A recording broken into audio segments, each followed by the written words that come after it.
पिछले एपिसोड में हमने देखा था कि चैन की उन तीनों चोरों के साथ फाइट शुरू हो गई होती है, लेकिन वो तीनों चोर चैन के सामने जरा भी नहीं टिक पाते और उसके पास आकर माफी मांगना शुरू कर देते हैं कि हमारी जान बख्श दो। इसलिए चैन उनका सामान लेकर उनकी जान बख्श देता है, जिसके बाद वो वहाँ से सेंट्रल सेट के लिए निकल जाता है। लेकिन रास्ते में उसे एक प्रिंसेस भी दिखाई देती है जिसे कुछ लोग परेशान कर रहे थे, इसलिए चैन उस प्रिंसेस को बचा लेता है और उसके बाद उस छोटे लड़के के साथ नाव पे बैठकर सेंट्रल सेट के लिए निकल जाता है। जिसके बाद यहाँ से ये एपिसोड शुरू होता है। तो इस एपिसोड की शुरुआत में चैन एल्केमी करने के बारे में सोच रहा होता है, जहाँ उसने सारे इंग्रेडिएंट्स मंगा लिए थे और वो वहाँ पर एल्केमी करने की तैयारी करने वाला होता है ताकि वो एक अच्छी सी पिल रिफाइन कर सके। पिछली बार तो एल्केमी उससे हो ही नहीं पाई थी, इसलिए वो इस बार ट्राई करने का सोचता है कि शायद इस बार वो अपनी एल्केमी को पूरा कर ले। लेकिन जैसे वो एल्केमी कर रहा होता है तभी उस छोटे लड़के की आंख खुल जाती है और वो उसके पास आकर कहता है, बॉस बॉस आप क्या कर रहे हो। लेकिन जैसे ही चैन का ध्यान उस लड़के की तरफ जाता है उतने में ही उसकी एल्केमी खराब हो जाती है और जो पिल वो रिफाइन कर रहा था वो भी जल जाती है।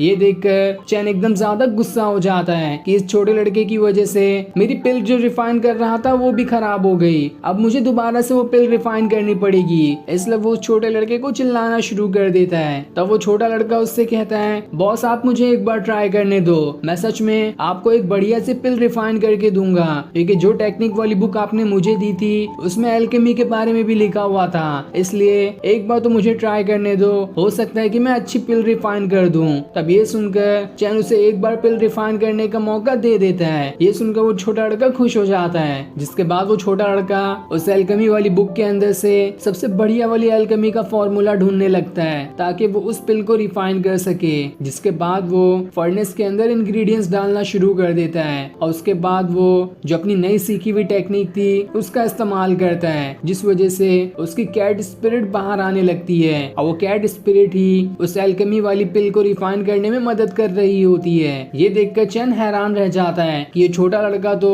बिल्कुल प्रोफेशनल एल्केमी मास्टर की तरह एल्केमी कर रहा है, कहीं ये सच में एल्केमी पिल न रिफाइन कर दे वरना तो मेरी बेइज्जती हो जाएगी। तब थोड़ी ही देर एल्केमी करने के बाद वो छोटा लड़का सच में उस पिल को रिफाइन कर देता है। ये देखकर चैन एकदम हैरान था कि इसने तो सच में पिल रिफाइन कर दी और ये पिल इस पूरे बुक की सबसे बेस्ट वाली पिल है जिसे रिफाइन करना सबसे ज्यादा मुश्किल था। मुझे तो लगता है कि मैं इसे इसलिए रिफाइन नहीं कर पा रहा था क्योंकि इसे रिफाइन करने के लिए इस टेक्निक की भी जरूरत पड़ती है ताकि वो अपनी कैट स्पिरिट को निकाल के इसे रिफाइन करवा सके, उसके बगैर शायद ये पिल रिफाइन होगी। लेकिन चाहे कुछ भी हो जाए मैं ऐसी लड़कियों वाली टेक्निक नहीं सीखने वाला जिससे मेरे सर पर ही बिल्ली जैसे कान निकल कर आ जाए। मैं कभी एल्केमी नहीं कर पाया तो भी चलेगा, लेकिन मुझे इतनी घटिया टेक्निक नहीं चाहिए। जिसके बाद वो छोटे लड़के से कहता है, तुमने अच्छी पिल रिफाइन करी है लेकिन मुझसे ज्यादा अच्छी नहीं, पर मेरे लिए तुम्हारे पास एक काम भी है। जब तुम्हें इतना ही इंटरेस्ट है एल्केमी करने में तो तुम मेरा एक छोटा सा काम करो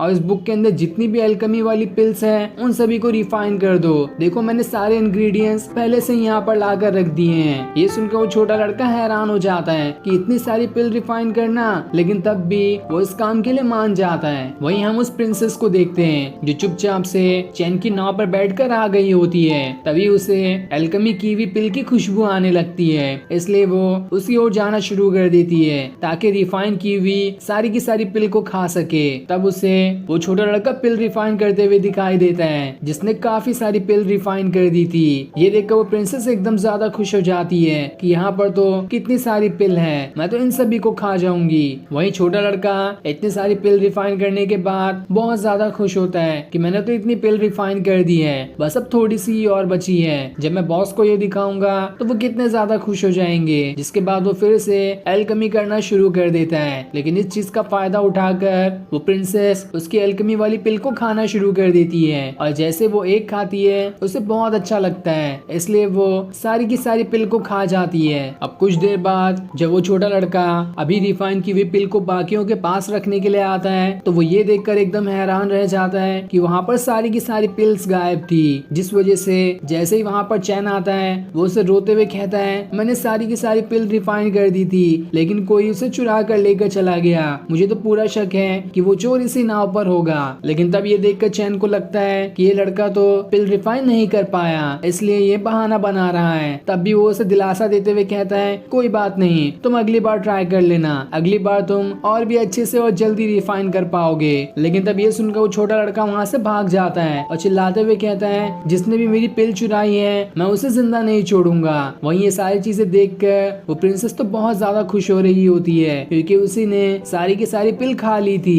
अब रात को जब सभी आगे बढ़ रहे होते हैं कि तभी उनकी नाव के सामने एक बहुत ही बड़ा ऑक्टोपस मॉन्स्टर आ जाता है जो कि बहुत ही बड़ा और पावरफुल दिखाई दे रहा था। अब वो आते साथ ही नाव के ऊपर अटैक करना शुरू कर देता है जिस वजह से सारे लोगों में अफरा तफरी मच जाती है। सभी इधर उधर भागना शुरू कर देते हैं लेकिन वो मॉन्स्टर लोगों को पकड़ कर खा रहा होता है। तब ये देखकर चैन बाहर आता है और वहाँ के लोगों को बचाने की कोशिश करता है। साथ ही उसे वहाँ पर वो प्रिंसेस भी दिखाई दे जाती है जिसके पास से उसे वो पिल्स मिलती है। ये देखकर वो समझ जाता है कि वो छोटा लड़का झूठ नहीं कह रहा था और सारी पिल चुराने वाली ये प्रिंसेस ही है। तभी वहाँ पर वो मॉन्स्टर आने लगता है इसलिए चैन उसे वहाँ से हट जाने कहता है लेकिन वो प्रिंसेस तो अपनी पावर्स का इस्तेमाल करते हुए उस मॉन्स्टर के ऊपर अटैक करने के लिए चली जाती है लेकिन वो मॉन्स्टर उसे वहाँ से उठाकर दूर फेंक देता है। जिसके बाद चैन अपनी स्वॉर्ड को एक्टिवेट करते हुए उसकी पावर की मदद से मॉन्स्टर के ऊपर अटैक करना शुरू कर देता है लेकिन इसका भी कोई फायदा नहीं होता। उसका एक भी अटैक उस मॉन्स्टर पे तो लगता ही नहीं। वहीं जैसे ही चैन बची हुई पिल को उठाता है वो पिल की पावर उसके हाथ के अंदर ही चली जाती है और जैसे उसके अंदर पावर्स जाती है उसका ड्रैगन हाथ में से बाहर निकल कर आ जाता है जो अभी थोड़ा बड़ा हो चुका था और अब उसके पास फायर सुगलने की पावर्स भी आ गई होती है। इसलिए वो उस मॉन्स्टर के ऊपर अटैक करना शुरू कर देता है जहाँ मॉन्स्टर भी उसके ऊपर अटैक करता। तब ड्रैगन को देखकर वो प्रिंसेस चैन को बताती है ये ड्रैगन तो सच में बहुत ज्यादा पावरफुल है। आज से हजारों साल पहले एक मैस्टिक मास्टर हुआ करते थे, उनके पास ही ऐसा बीस्ट था। कहा जाता है कि ये ड्रैगन अब तक के सबसे ज्यादा पावरफुल ड्रैगन में से एक है लेकिन अभी इसकी पावर्स इतनी ज्यादा नहीं है। जब ये पूरी तरह से तैयार हो जाएगा तो इसका मुकाबला दुनिया का कोई ड्रैगन नहीं कर सकता। जो सुनकर चैन भी हैरान रह जाता है कि आखिर ये कितना ज्यादा पावरफुल ड्रैगन है लेकिन मुझे जैसे भी करके इसे जल्दी बड़ा करना होगा ताकि बाद में ये मेरी मदद कर सके। तो वहीं छोटा होने की वजह से वो मॉन्स्टर उस ड्रैगन को वहां से उठाकर दूर फेंक देता है। जिसके बाद इस चीज से गुस्सा होकर चैन अपनी स्वॉर्ड लिए उस मॉन्स्टर के ऊपर अटैक करने आता है लेकिन इसका भी कोई फायदा नहीं होता। उसका एक भी अटैक उस मॉन्स्टर को खरोच तक नहीं दे पाता। तब वो प्रिंसेस उस मॉन्स्टर से लड़ने के लिए अकेले चली जाती है ताकि उस मॉन्स्टर को सबक सिखा सके क्योंकि उसके पास भी कुछ पावर्स है। लेकिन अब वो मॉन्स्टर उसी के ऊपर अटैक करना शुरू कर देता है पर तब भी वो प्रिंसेस उससे जरा भी नहीं डरती और वो वहाँ पर अपनी स्नो पावर्स को एक्टिवेट करना शुरू कर देती है जिसके अंदर इतनी ज्यादा पावर्स होती है कि वो उस सारे के सारे मॉन्स्टर को बर्फ में ही जमाना शुरू कर देती है। साथ ही आसपास का पानी भी बर्फ में जमना शुरू हो जाता है। ये देखकर चैन एकदम हैरान रह जाता है कि आखिर इस प्रिंसेस के पास कितनी ज्यादा पावर्स है और फिर ये सीन दिखाते ही ये एपिसोड यहीं पर एंड हो जाता है। Thanks for watching.